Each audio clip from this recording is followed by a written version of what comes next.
In this video, we are going to talk about how much cash to put as a down payment when you are buying a house to live in.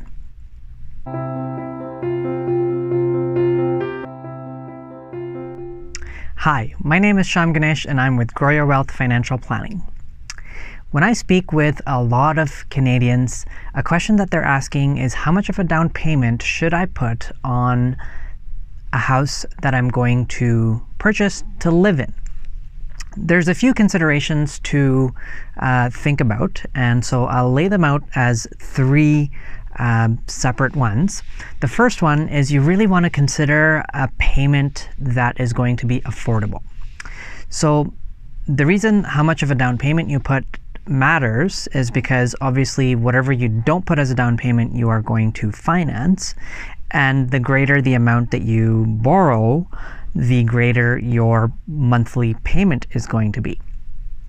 So you want to make sure that you have a cash flow plan, a budget created that considers all of the ancillary costs over and above the actual mortgage payment, such as property taxes, maintenance, utilities, and still have enough money left over for discretionary spend, for things you want to do with your life.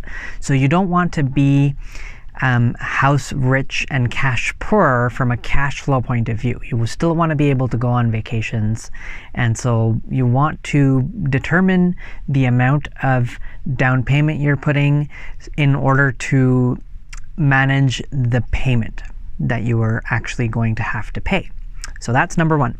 Number two is for you to consider the impact of, if you are putting less than 20% of a down payment on a house in Canada, there is a mortgage insurance premium. So one of the providers of this mortgage insurance is called CMHC, and there is a fee, say 5%, of the amount you borrow as a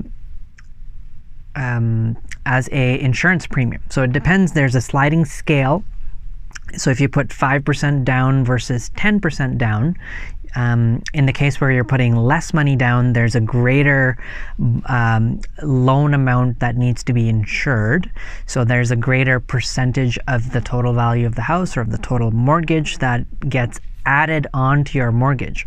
So this could be tens of thousands of dollars that gets added by the bank to your mortgage when you make this purchase, which means you are not only going to have to pay that amount, but also the interest on that amount for the next 25 or 30 years as whatever you pick for your amortization, the amount of time when you will pay off your mortgage. So keep in mind that if you do put less than 20% down, there's going to be this additional fee. So there's an incentive there, especially on a house that you are going to live in, for you to avoid that fee by putting 20% down. So it's not just about what you can qualify for. If you put 5% down and you can qualify for a big house, that doesn't mean you should get that big house based on the first factor, which is the affordability, the payment, and the second factor, which is the CMHC fees. It might actually be better for you to buy a smaller house with a 20% down and then upgrade later as you build equity.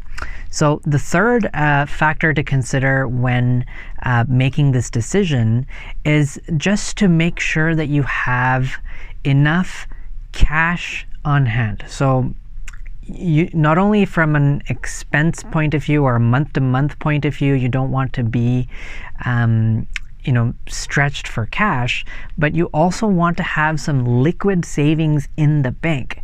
So you want to have cash that will cover you for 3 months worth of payments or 6 months worth of payments if you were to lose a job or have some unforeseen event. You want to have some liquid cash, and you also don't want to put all your eggs in one basket. So if every dollar of savings is going towards the house, you are missing out on some other tools that are available to you to grow your overall wealth.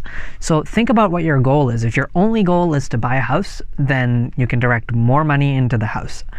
But as a Canadian, and to have a prudent financial picture, you want to be building a diversified portfolio. So your home is a big asset, one of your biggest assets. You also want to have a TFSA. You want to have investments in the stock market. You want to have investments that are in mutual funds. You want to have other types of investments, and just cash. You want to have lots of cash on hand to cover you for a rainy day. So think about, diversifying. And when you've considered all of those factors, you will know what the right amount of a down payment is.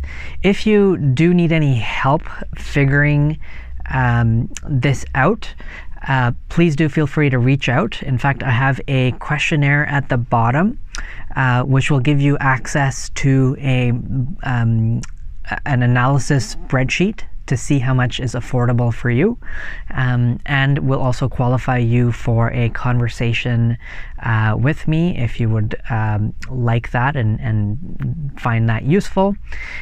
Thank you so much for joining me on this video. If you have any questions at all, please feel free to post below.